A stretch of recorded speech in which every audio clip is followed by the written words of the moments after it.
23 तारीख की बाबा की वाणी है। बाबा कह रहे हैं, बच्चे मीठे बच्चे, श्रेष्ठ ते श्रेष्ठ बनने के लिए स्वयं भगवान तुम्हें श्रेष्ठ मत दे रहे हैं, जिससे तुम नरकवासी से स्वर्गवासी बन जाते। बाबा कहते, बच्चे तुम देवता बनने वाले हो, तुमको कभी कोई बात में रूठना नहीं। शक्ल मुर्दा जैसी नहीं करनी है, किसको भी दुख नहीं देना है। बाबा कहता है, बच्चे देवता बनना है तो मुख से सदैव ज्ञान रतन फूल निकले। अगर कांटे व पत्थर निकालते हो तो पत्थर के पत्थर ठहरे। बहुत अच्छे गुण धारण करने हैं। बाबा कहते, संगम पर ही सर्वगुण संपन्न बनना है। अगर सजा खाएंगे तो फिर पद अच्छा नहीं मिलेगा। ओम शांति। नए विश्व व नई दुनिया के मालिक बनने वाले रूहानी बच्चों प्रति रूहानी बेहद का बाबा बैठ समझाते।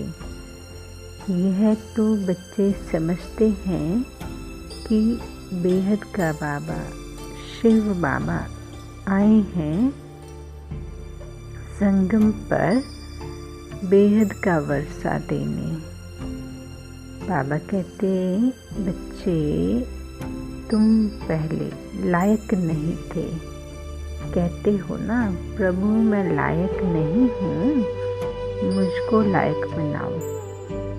बेहद का बाबा बच्चों को समझाते हैं, तुम मनुष्य तो हो, ये देवताएं भी मनुष्य हैं, परंतु इनमें दैवी गुण है।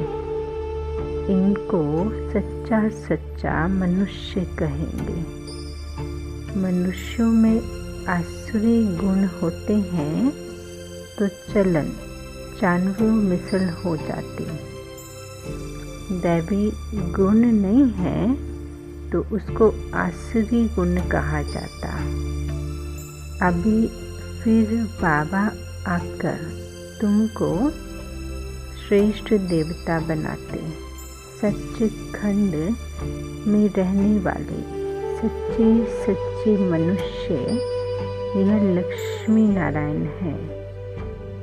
इन्हों को फिर देवता कहा जाता। बाबा कहता, इनमें है दैवी गुण। भले गाते भी हैं, पतित पावन आओ, परंतु पावन राजाए कैसे होते हैं, फिर पतित राजाए कैसे होते, यह राज कोई नहीं जानते। वह है भक्ति मार्ग, ज्ञान को तो और कोई जानते नहीं। तुम बच्चों को बाबा समझाते हैं और ऐसा लक्ष्मी नारायण बनाते। कर्म तो यह देवताएं भी सत्युग में करते हैं, परंतु पतित कर्म नहीं करते। उनमें दैवी गुण है। छिछी काम ना करने वाले ही स्वर्गवासी होते। नरकवासी से माया छी काम कराती। अभी भगवान बैठ के श्रेष्ठ काम कराते हैं और श्रेष्ठ मत देते हैं। कि ऐसे ऐसे छी काम मत करो। श्रेष्ठ ते श्रेष्ठ बनने के लिए श्रेष्ठ ते श्रेष्ठ मत देते। देवताएं श्रेष्ठ है ना, रहते भी नई दुनिया स्वर्ग में, यह भी तुम्हारे में नंबरवार पुरुषार्थ अनुसार जानते, इसीलिए माला भी बनती है 8, 108 व 16,108 की। वह भी क्या हुआ, इतने करोड़ मनुष्य, उनमें 16,000 निकले तो क्या, 25% भी नहीं। बाबा बच्चों को कितना ऊंचा बनाते हैं। रोज बच्चों को समझाते, कोई भी विक्रम नहीं करो। तुमको ऐसा बाबा मिला है तो बहुत खुशी होनी चाहिए। तुम समझते हो हमको बेहद के बाबा ने अडॉप्ट किया, हम उनके बने। बाप है स्वर्ग का रचयिता, तो ऐसे स्वर्ग का मालिक बनने के लायक सर्वगुण संपन्न बनना पड़े। यह लक्ष्मी नारायण सर्वगुण संपन्न थे, इन्हों के लायकी की महिमा की जाती है। फिर 84 जन्मों के बाद नालायक बन जाते। एक जन्म भी नीचे उतरते हैं तो ज़रा कला कम हुई, ऐसे धीरे धीरे कम होती जाती। जैसे ड्रामा भी जो मिसल चलता है ना, तुम भी धीरे धीरे नीचे उतरते हो। तो 1250 वर्ष में 2 कला कम हो जाती। बाबा कहता है फिर रावण राज्य में जल्दी जल्दी कला कम हो जाती है, ग्रहण लग जाता। जैसे सूर्य चांद को भी ग्रहण लगता है ना, ऐसे नहीं कि चंद्रमा सितारों को ग्रहण नहीं लगता, सभी को पूरा ग्रहण लगा हुआ है। अभी बाबा कहते हैं याद से ही ग्रहण उतरेगा, कोई पाप नहीं करो। पहला नंबर पाप है देह अभिमान में आना, यह कड़ा पाप। बच्चों को इस एक जन्म के लिए शिक्षा मिलती है, क्योंकि अभी दुनिया को चेंज होना है। फिर ऐसी शिक्षा कभी मिलती नहीं। बैरिस्टर आदि की शिक्षा बाबा कहते, तुम जन्म जन्मांतर लेते आए हो। स्कूल आदि तो सदा है ही, यह ईश्वरीय ज्ञान एक बार मिला बस। ज्ञान सागर बाबा एक बार आते हैं, वो अपना और अपनी रचना के आदि मध्य अंत का सारा ज्ञान देते। बाबा कितना सहज समझाते, तुम आत्माएं पाठधारी हो। आत्मा अपने घर से आकर यहाँ पाठ बजाती है। उनको घर को मुक्ति धाम कहा जाता है। स्वर्ग है जीवन मुक्ति, यहाँ तो है जीवन बंद। बाबा कहता है ये अक्षर भी यथार्थ रीति याद करने हैं। मोक्ष कभी होता नहीं। मनुष्य कहते मोक्ष मिल जाए, अर्थात अवगमन से निकल जाए, परंतु पाठ से तो निकल नहीं सकते हैं। ये अनादि बना बनाया खेल है। वर्ल्ड की हिस्ट्री ज्योग्राफी हूबहू रिपीट होती है। सत्युग में वही देवता आएंगे, फिर पीछे इस्लामी बौद्धि आदि सब आएंगे। यह हुमन झाड़ बन जाएगा। इनका बीज ऊपर में है।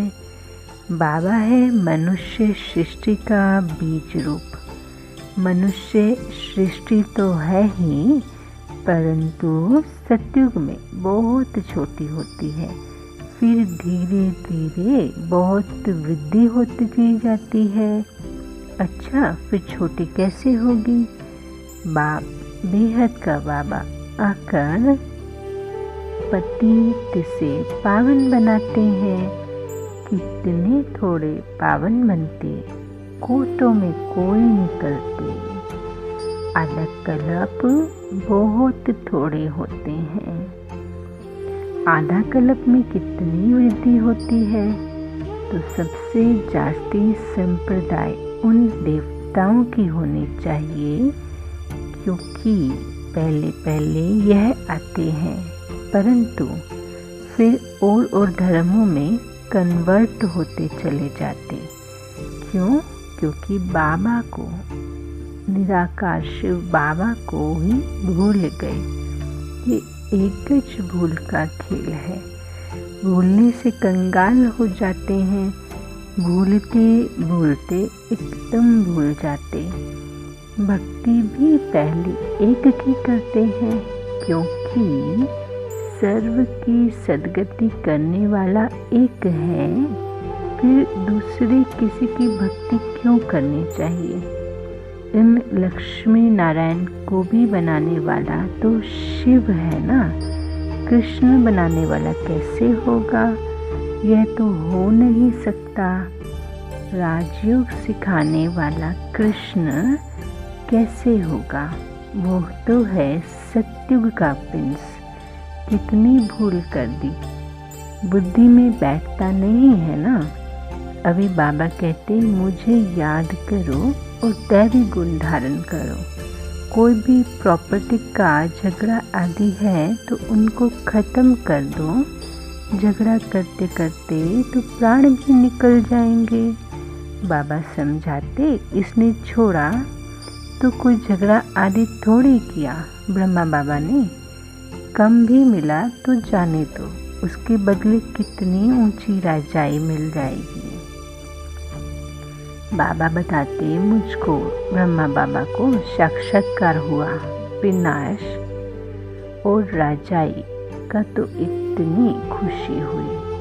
हमको विश्व की बादशाही मिलनी है तो यह सब तो क्या है?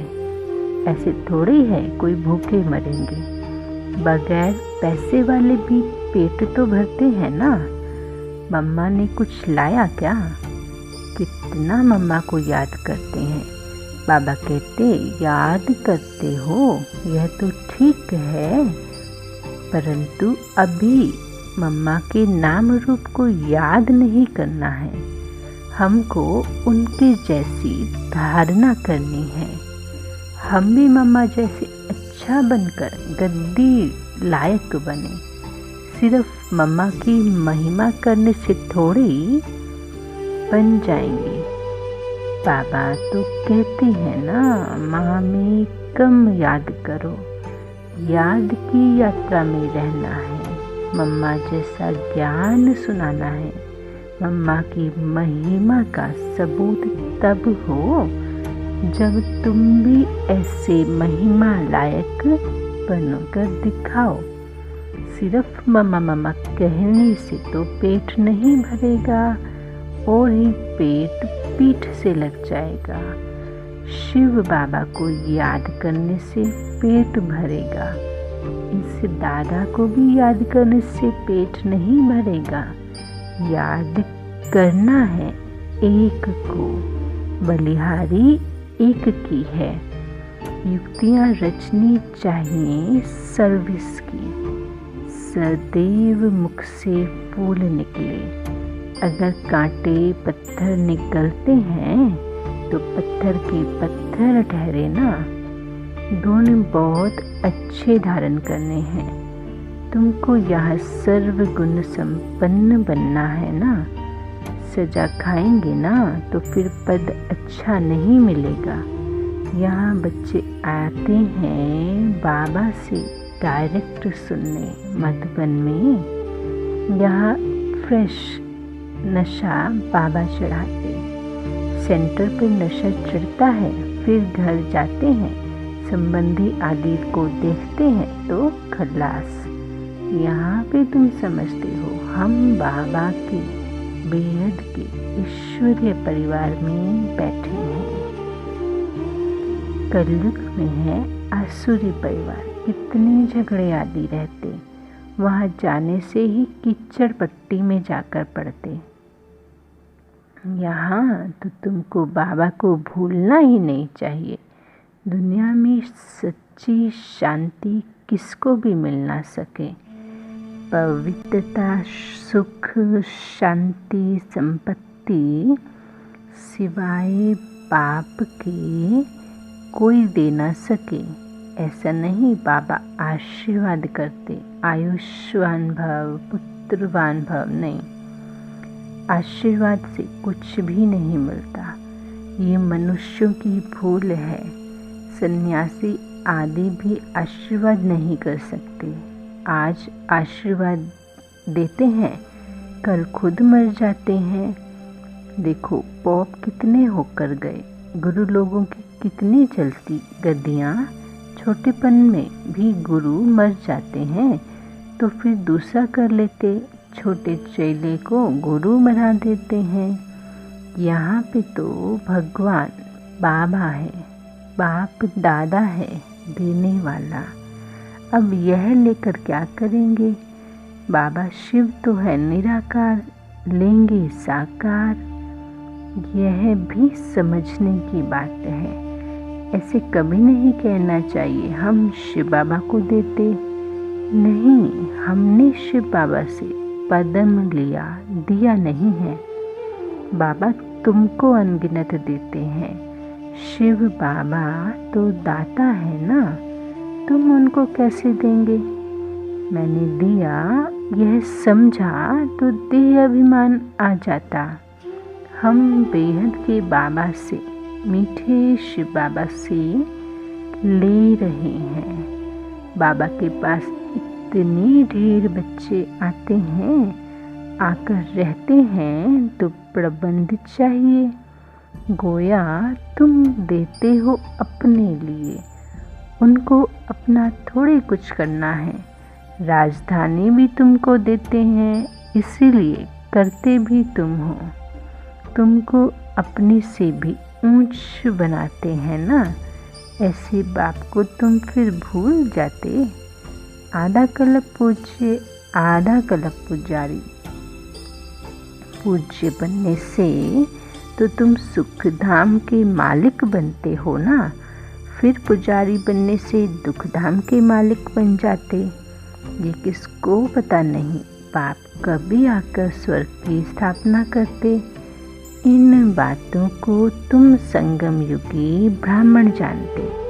बाबा इतने अच्छी रीति समझाते हैं, फिर भी बुद्धि में नहीं बैठता। जैसे बाबा समझाते ऐसे युक्ति से समझाना चाहिए। पुरुषार्थ कर ऐसा श्रेष्ठ बनना है। बाबा बच्चों को समझाते हैं, बच्चों में बहुत अच्छे दैवी गुण चाहिए। कोई भी बात में रूठना नहीं है, शक्ल मुर्दे जैसी नहीं करनी। बाबा कहता है ऐसा कोई काम अभी नहीं करो। देखो चंडी देवी का भी मेला लगता है। चंडिका उनको कहा जाता है जो बाबा की मत पर नहीं चलते हैं, जो फिर दुखी होते हैं, दुख देते हैं। ऐसी चंडिकाओं का मेला लगता। मनुष्य अज्ञानी है, अर्थ नहीं समझते। कोई में ताकत नहीं है, वह तो जैसे खोखले हैं।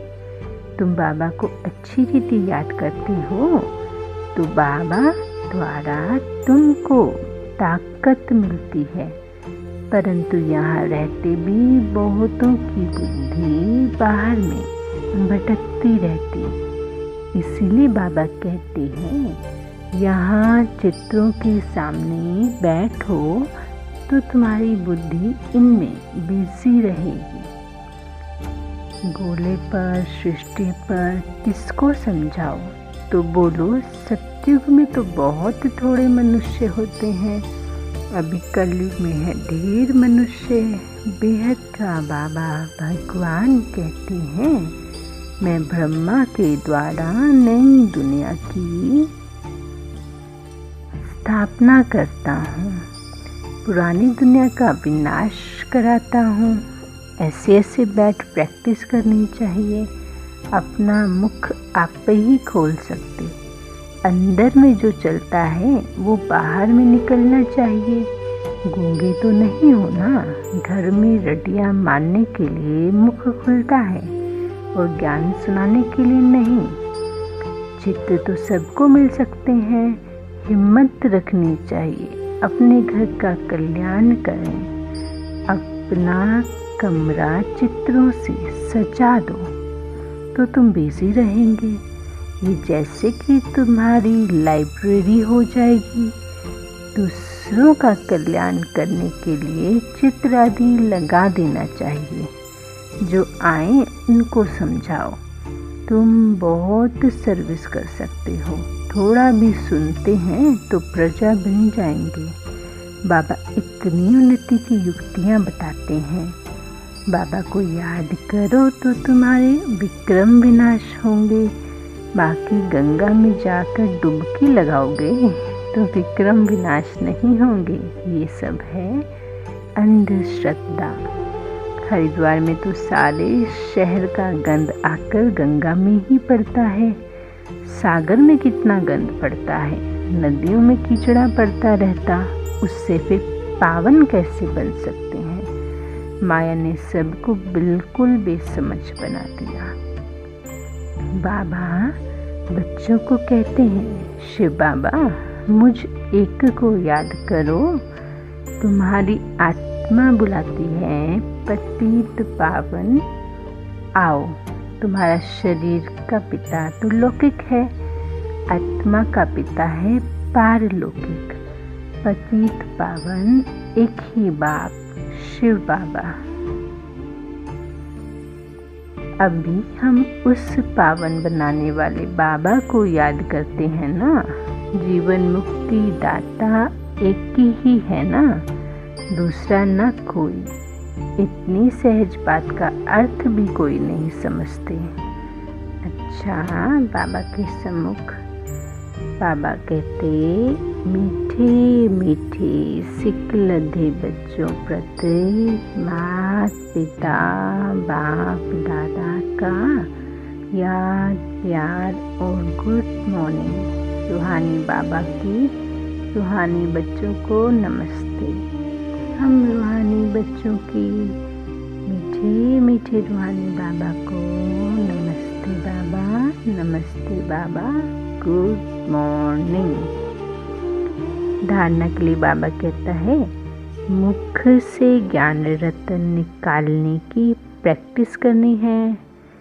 कभी मुख से कांटे व पत्थर नहीं निकालने हैं। अपना और घर का कल्याण करना है ना, तो उसके लिए घर में ज्ञान के चित्र सजा दो। उस पर फिर विचार सागर मंथन कर दूसरों को समझाना है। बिजी रहना है। बाबा से आशीर्वाद मांगने की बजाय उनकी दी श्रेष्ठ मत पर चलना है। बलिहारी शिव बाबा की है, इसलिए उनको याद करना है। ये अभिमान नहीं आए, हमने बाबा को इतना दिया। अभी बाबा के वरदान को अनुभव करते धारण करेंगे। विश्व कल्याणकारी की ऊंची स्टेज पर स्थित रहे विनाश लीला को देखने वाले साक्षी दृष्टा भव। अपने को स्थित करें। मैं साक्षी दृष्टा आत्मा, विश्व कल्याणकारी आत्मा। बाबा कहता है, अंतिम विनाश लीला को देखने के लिए विश्व कल्याणकारी की ऊंची स्टेज चाहिए। जिस स्टेज पर स्थित होने से देह के सर्व आकर्षण अर्थात संबंध, पदार्थ, संस्कार, प्रकृति की हलचल की आकर्षण समाप्त हो जाती है। जब ऐसी स्टेज हो तो साक्षी दृष्टा बन ऊपर की स्टेज पर स्थित हो शांति की शक्ति की किरणें सर्व आत्माओं के प्रति दे सकेंगे। तो बाबा ने कहा, साक्षी दृष्टा बन विश्व कल्याणकारी की स्टेज पे बैठ विश्व को शांति की शक्ति का दान देना है। स्लोगन, ईश्वरीय शक्तियों से बलवान बनो तो माया का फोर्स, आकर्षण, कमजोरी समाप्त हो जाएगी। स्वयं को ईश्वरीय शक्तियों से भरपूर कर बलवान बनो तो माया का फोर्स समाप्त हो जाएगा। ओम शांति।